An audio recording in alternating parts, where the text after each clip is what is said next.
տղամարդը դառնում է եւ դառնալու է ել ավելի ընտրվողի դիրքում, լինելու է ընտրվողի կարգավիճակում կամաց եւ իրենք այլ ճար չեն ունենալու, քան համապատասխանելը արդեն ընտրության նորմերին։ Ես կարծում եմ, որ սկզբում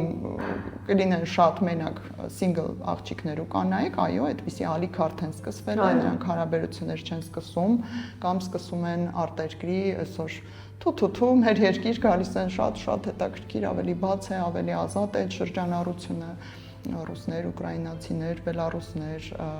ԱՄՆ-ից, չգիտեմ, ամեն տեղից գրեթե, այսօրի իսպանալեզու, ֆրանսալեզու լիքը խմբեր կտեսնես դրսերում, ու ես շատ հաճախ եմ տեսնում, որ իրենք նախընտրում են իրենց հետ թեկուզ կարճաժամկետ հարաբերություններ, բայց չմտնել այդ հայ տղամարդու կարծրատիպային ճահիճը, էլի։ Կամաց տղամարդիկ պետք է համակերպվեն։